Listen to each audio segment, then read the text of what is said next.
Hello, everyone, and welcome to the Pash On Podcast. Let's get started with your host, Brian Pash.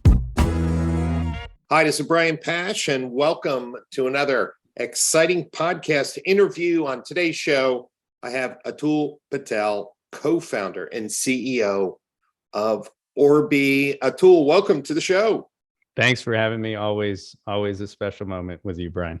Man, there's been so much positive buzz in the news lately. I'm going to talk about two of those big announcements.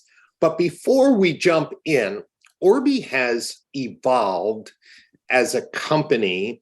And, I mentioned your company in an article I did, which is predicting the future infrastructure we need to power automotive marketing, which is the building of a customer data platform or a customer data experience platform.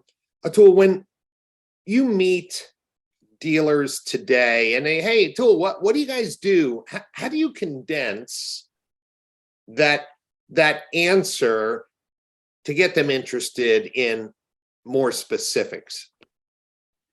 That's a great question. It's a challenge, certainly, but I'd sort of say it's broken down into two approaches from both ends. On one end, it's about we never go in for the cold conversation, because understanding what the dealer is doing, what the dealer group has in their pipeline, whether it's to acquire more stores or shift from one retailing tool to another, or change their branding, understanding that helps us open the right box, because as you're sort of noting in your question, Orbee is so broad in its marketing stack.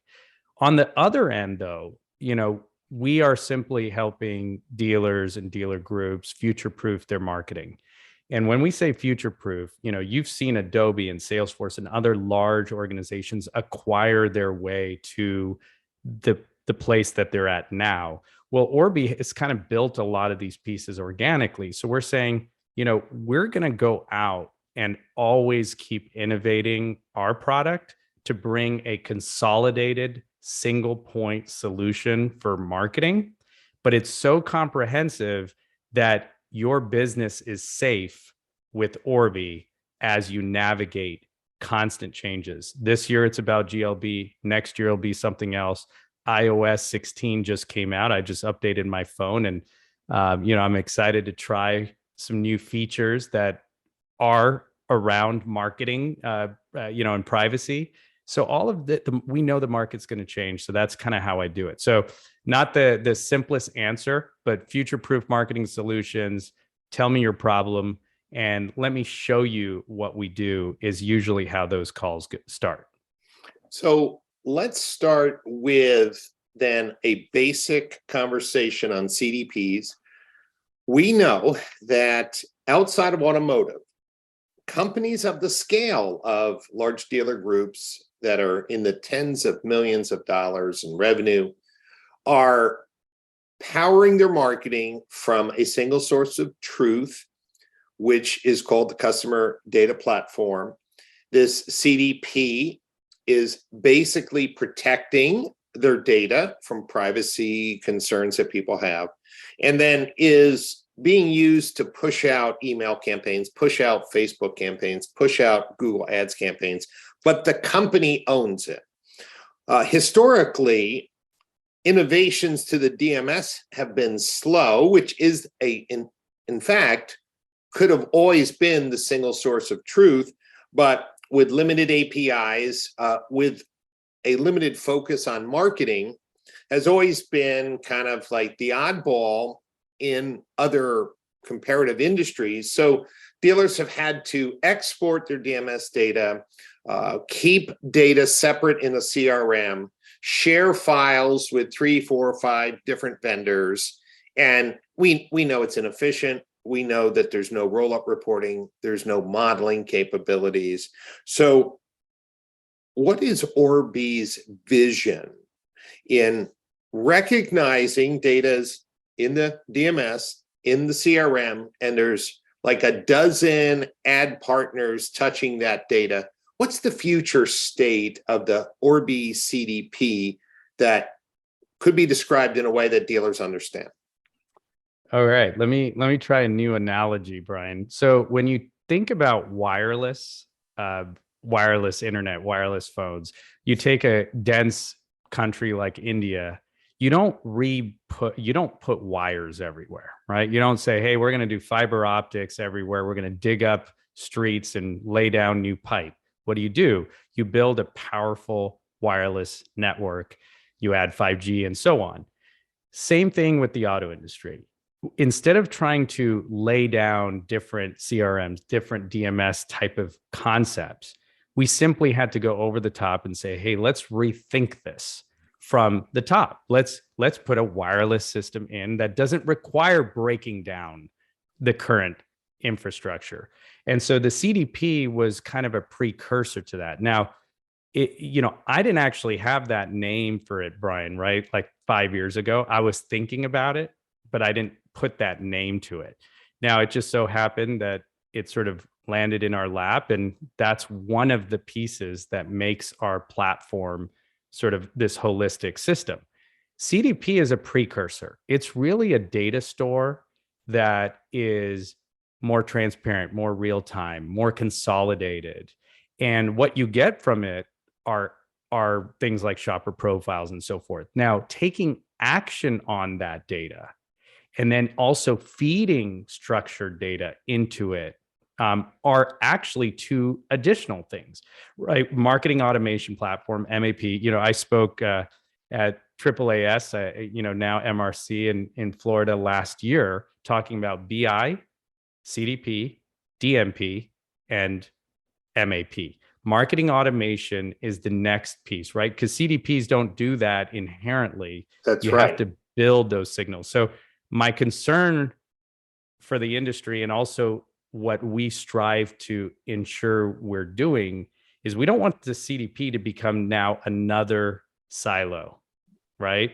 So now it's just going to be like CRM, DMS, CDP, and fast forward to 3 years from now, Brian, you'll be talking about how the CDP was this great solution, but now have become these black boxes of data. So marketing automation coming out of it, that means event-driven automation, right? When you have a shipment that arrives to your front door, Brian, you get a text message, right, from Best Buy. You might hear your Alexa make a little ding sound. That's event-based notifications, event-based communication. And then also segmentation, using that vast amount of data to say, okay, these are the kinds of people that are looking for this thing and that thing. You could go very simple, which isn't even done today, right? Retargeting these days is the person came to your website, let's retarget them, maybe at the model level. But we want to go as far as saying, if Brian looked at 3 of the same vehicles, does the density of those views mean that he absolutely has made his selection?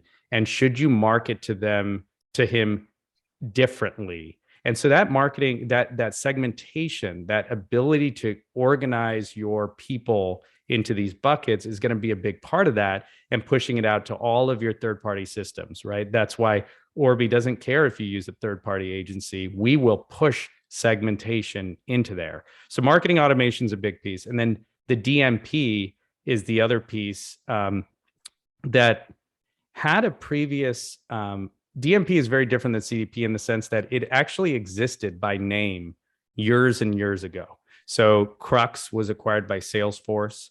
Demdex was acquired by Adobe. Blue Kai was acquired by Oracle.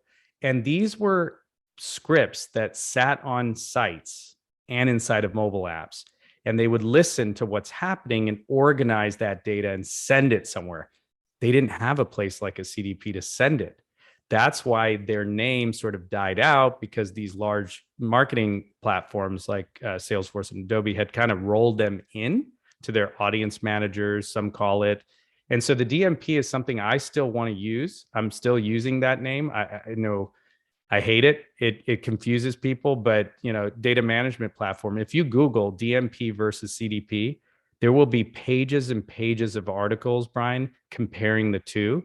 And I actually think you need both. So my hope is to bring that same kind of education, Brian, you've brought to the market with your article recently about CDPs, and do the same around sort of event listing and DMPs, and how do you organize all that data that's coming in, because that's going to be how we build on the standards that you're sort of thought leading here with the GA4 exercise.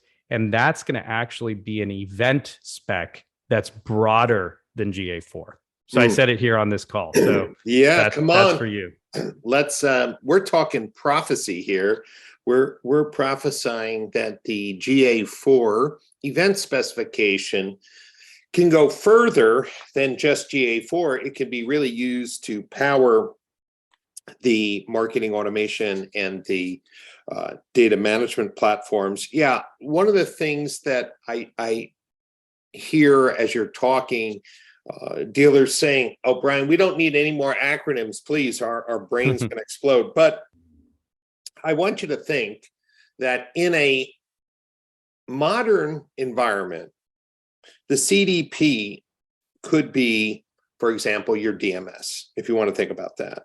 And then if you want to think of marketing automation platform, you may say, hey, Lot Links reads my inventory and it creates ads automatically, or Google uploads my inventory, or Facebook and I create dynamic ads. Okay, so I think if we make a map, like CDP is a more modern, real-time, and interesting way to house consumer data.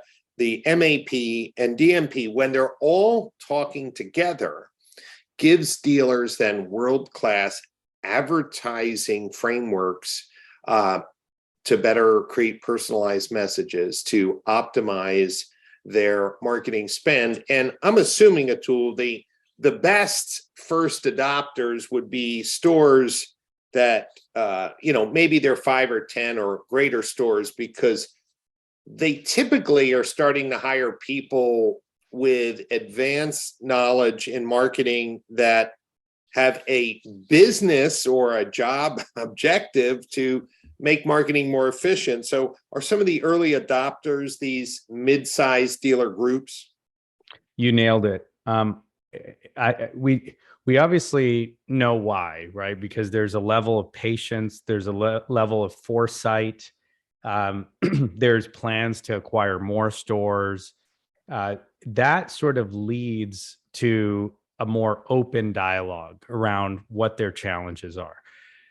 My goal, though, is to make these kinds of capabilities available to the rest of that market. And there might be partnerships that we create to do that, both for getting the education out, as well as potentially even pushing this technology out. Because one thing that you've heard, even what I say in the beginning of this call, is that I don't want our CDP just to be a black box. And so the ability to integrate to partners will allow even the single points and the smaller groups, 5 or less rooftops, to take advantage of this. Because in the fight that, obviously is ensuing between consolidation of stores and franchise models and so forth, dealers need to really up their game, even the 1 or 2 that is a lifestyle business, because that could just be pulled from under them. But if the experience is improved for the consumer with this powerful technology and these capabilities, now the consumer is going to say, no, I don't want to lose my dealership down the street here, or because they've been resourceful beyond just being the place that I go and get an oil change and get haggled by a salesperson. So yeah, so you're absolutely right that the target, the market that we're having the most success is actually 10 and more. Yep. But the 5 to 10 is increasingly starting to be involved, and it takes events like you put on and the content that you're making, right? This is why I love when you say CDP, Brian. It's just like people I don't know, they sort of clear their ears a lot before reading something, listening to you. But, we've been talking about this. So I think more and more as you talk about it and others talk about it, it's going to help educate the market. And then it's our job, both us and other providers similar to us, have to make it easier to activate, right? So our goal is to make it almost borderline. We talk about outside this industry a lot, right? We all envy the outside. Well, you could actually sign up for a Shopify store. You could upload your own, let's say, makeup, if you're selling, makeup or purses or mattresses. You could then connect your Google account with a click of a button. You could then connect your MailChimp account with the click of a button. And then you could add payments with 2 clicks of a button from Stripe. And then you could connect all of that to some analytics provider that isn't GA, maybe Mixpo or something like that. And you could do all this because of those app stores, those app installs that you could put. Yes. Like WordPress was one of the first, innovators of that. So outside of the industry, it's easy. In here, it's a little harder. And that is because, Brian, when we want to activate certain things, we email still. We send an email to the dealer. We CC the vendor. We then remind the dealer, please reply yes. All they're typing is 3 letters. Right. How is there not a button for that? Well, listen, that's a perfect example of the lack of automation, the lack of API, because listen, tell you the truth, people created walled gardens and they wanted to keep out competitors. PCG Digital, our agency, would have been much larger if it wasn't for OEM co-op programs that blocked the way. For a small agency, you have to carry like a $10 million liability policy. You have to float $5 or $10 million in accounts receivable. And of course, your net profit is reduced significantly by internal management fees. And so what does it do? It keeps pretty much only the big companies in those programs because of the barrier to entry. And, this is the same thing that these manual integrations were meant to frustrate, delay, and discourage. And, the future is coming where I believe that the DMS providers are going to have to respond, because the people who are working with, say, Techion, are getting a completely different feedback loop. They're accelerating integrations. They're working at the speed of light. One of the things I was thinking, Atul, when you're trying to come up with analogies of who must be using some advanced tech stack, I would say Delta. And let me tell you why. Delta knows when a flight's coming up, they send me a message, especially now with COVID international, and they're, hey, sending me to go to Flight Aware, which is a separate website and module. I go there and I finish my Flight Aware and I get a text and notification, hey, your Flight Aware is done. They're never going to send me another Flight Aware email, right? Because the data is in one place, right? And when I'm thinking of my award reminders, or when I click over on my Delta credit card, even though that credit card is an Amex and all the data on how much I spent on Amex and some other data warehouse, my accounts, and when I clicked over the diamond medallion spend, instantly, boom, email went out. I mean, this is behind the scenes, a true collaboration. Today, we take our car in for service, and 2 days later, we get a service special reminder. You know what I mean? And it's sloppy, but the future holds great promise. And I mentioned the 2 announcements that I saw in the press this news cycle. One was a confirmation of your platform, because you have dealer groups, some you can talk publicly, some you cannot talk about publicly, that have made a strategic investment in Orbee. Tell me about your partnership with Holman Automotive Group. Okay, yeah, Holman was a very organic relationship, and those are the ones I value the most.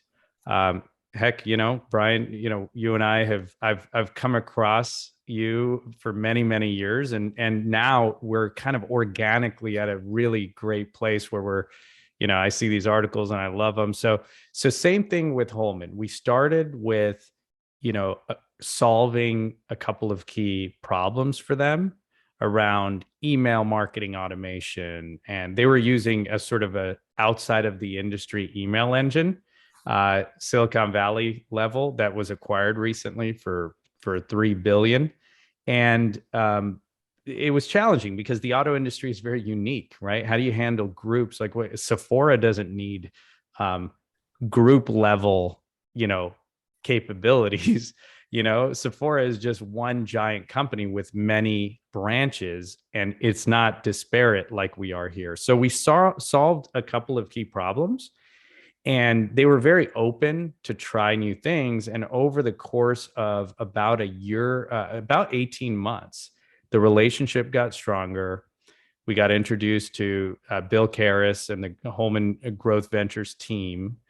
And from there, it just evolved. And this happens with all investment scenarios where it helps, at least the strategic ones, right? And it also helps with acquisitions. If say you were a vendor being used by a giant company like Kroger, and then all of a sudden, or McDonald's recently, about a year or 2 years ago, bought a menu system. That's why they have those TV screens. Inevitably, that's kind of how it starts. It's very organic. So over the course of that 18 months, it was like the longest due diligence, right? Forget about all the behind the scenes business due diligence, but the due diligence was really checking with the actual operators of the business, saying, hey, does what Orbee offer us, is it powerful? Is it going to substantially change our business? And that's really where it came down. And of course, Holman is part of a larger set of dealers, sort of a super group, they call it. And so we do have some other news that will follow soon where others have sort of joined Holman to invest. And I want to make a very important point here. Us raising capital from dealership customers and or strategic partners is not something that, the reason why that actually works for us is because if I go to a VC, and I've talked to a lot of venture capital firms, their immediate response is, wait, are dealerships still going to be around in 5 years? Right. That's their immediate response. I can't name these VCs, but all the major ones. And why did they then pump so much money into BP and others? Right. Because they had that stuck in their mind, is Uber's going to change car ownership, and BP is going to make it easy to buy a car online and never talk to a dealership. Well, BP shut down, and Uber's doing perfectly fine, but car ownership is still critical. So that's why I want to make sure the market knows that the reason why we did this is because we wanted investors on our cap table to be the ones that understand the mission that we have in this industry that we're in is amazing. And I've seen time and time again when I talk to people and talk about Holman being around for 100 years and, some of these other dealers. I mean, this industry is big, even size wise. This industry, of course, the units sold isn't as big as, a retailer selling shirts and pants, but the amount of money flowing through this industry is it's sort of so large. It's the combination of retail and restaurants combined. And so I'm excited about the opportunity to work here, and the investment from these guys gives us something a little closer to the grassroots of what we're doing than what a VC would be. But Holman is a venture capital firm in a sense, so they're not doing this to buy and hold and integrate and make Orbee their email engine forever. No. I love the story because I know there's, and we won't name them. There are other people who have somewhat behind the scenes investing organizations. You have more public now with Steve Greenfield and his investment group, a lot of automotive dealers and automotive entrepreneurs. I love that people who understand automotive are investing in automotive. And that brings us to our second announcement.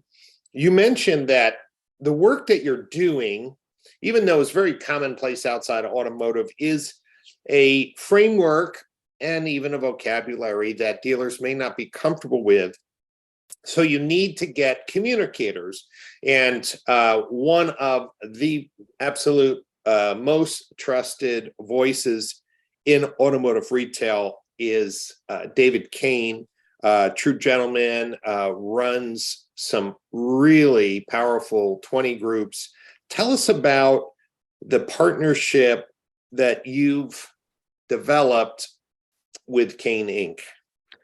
Yeah, the relationship there, Brian, goes back to Peter Fong, our chief commercial officer, and David Kane. And so their relationship really did serve as the underpinning of the first conversation. But as David posted yesterday, and I owe him a response, him and I clicked very, very much so. And the audience, I had gone to an actual group session and presented sort of what our vision is for the future. And it was very well received. And so being able to partner with David has been sort of, it's given us an opportunity, as you said, to find an additional channel, a trusted voice in this industry who can think outside the box as you have, Brian, and say, hey, there's something here. We need to prepare for the next, decade. And we need to rethink our reporting. And our reporting has been traditionally, aggregates and so forth. But we all know, take for instance, one of the topics that we discuss is sort of multi-point, or kind of what I'm calling multi-dimensional sort of journeys. If someone comes in from a lead source, you think that's the only place they came to the dealer through, right? Like, this person has probably been on the website for months. They could be coming again many times once that affiliation is created. They might even stop by the store at some point. So connecting all of those dots will help bring more fair assessments to lead sources and traffic sources and create a more unified view that merges those two. And you could only do that when you have the underpinnings of what is a CDP, because a CDP inherently understands entire journeys, not just the one that happens on the website or in the CRM or on the phone calls. It's the journey that happens, period, across every touch point. So, David Kane really saw kind of where we're going with this. And mind you, we're creating a view that's specific to this composite sort of environment, right? You can't go into these meetings and talk about 500 things, right? This is not MRC. It's not one of your events, Brian, right? So right. It has to be focused. And so what we're doing with David is I'm learning a lot about how to convey this very complex story and talk about all this data and really boil it down to understandable action items. And that's kind of what the collaboration is. And we also don't have all the answers. So going into these sessions, you'll notice in the announcement, there isn't we finished or we're complete or we're done or we're going live. It's we're going to collaborate. And that's the biggest sort of opportunity, and very humbling that David could even see past the charts and the graphs and say, hey, there's something here. Let's work together. And that collaboration is probably the most powerful thing out of that press release there, and very excited. Well, listen, there's only a few left. that have stood the test of time, building dealer trust, staying focused on education and collaboration. And David is a great leader and well recognized. So I think that partnership and that collaboration is going to yield a greater awareness of the potential. And then we have to get more success stories published on people who've moved to the Orbee platform and tech stack. And then once more and more people realize that, their DMS is no longer holding them back, their CRM is no longer holding them back, and that having a single source of truth really makes absolute sense as acquisitions increase, disparate data stores are consolidated, and as you're seeing, companies like the Morgan Auto Group growing at a rapid pace, Lithia at a rapid pace. These folks know that they can squeeze millions of dollars out of their investments if they had clean data, organized data, and actionable data. And I think that Orbee's in the right spot. Atul, you're going to be at the Modern Retailing Conference, and this is such an important, timely topic. Modern retailing includes our new sales processes, which we're going to talk about, our new marketing strategies, which falls right in your wheelhouse. We're going to be talking about the HR element. How do we attract, train, and retain the next generation of workers? How do we develop the right leaders that can handle all this information? And I'm really excited that we are going to have Paul Daly bring his team to talk about the creative elements that are needed to help your dealership stand out in a modern retail world. This is one of the key reasons why I'm so excited, because this is an education-focused event for general managers, dealer principals, sales managers, marketing managers, CTOs of larger groups, CIOs of larger groups, and you'll be there with your team. What do you envision, Atul, you want to focus on at the show? What's the message you want to communicate to activate this tech in more dealer groups' infrastructure? Great question. Excited about the event. So the topic that we have for our workshop is around, sort of analytics around sort of privacy and regulation. And I think, privacy and regulation is still important to us. We haven't talked about it on this call, but it's still a sort of an underlining sort of thought that is everything we do. So when we think about customer journeys, when we think about everything from analytics all the way up to like really people-based, right? Individual people being able to understand their journeys, you start to really think about privacy, and you start to think about attribution analysis and how is that going to work if I can't just send emails left and right? Well, when you have a single source of truth, the CDP, you could actually centralize attribution. So some of the stuff that we're going to be talking about is new means of attribution analytics that leverages the power of a CDP, brings the elements of analytics and some of the work that, Brian, you've been leading with GA4, and makes it a very easy, privacy safe, data safeguard safe mechanism to know what channels are working for you. And that's what I want to talk about. I want to talk about how analytics plays into CDP, plays into privacy, and then finally plays into making better business marketing decisions. So that's what I haven't sort of nailed down all the right pieces, but that's what we're leaning towards. Well, I want to remind dealers that the GLBA, the Graham-Leach-Bliley Act, is coming to roost quickly. There's a lot of privacy issues along with some FTC stuff. So please take a look at some of the materials that NADA has put out. There's a whole packet on that. And also, I would talk with Atul. He has an interesting perspective, which I also agree with, on why dealers need to be more vigilant of who has their data and how we disclose it for consumers before they actually come customers.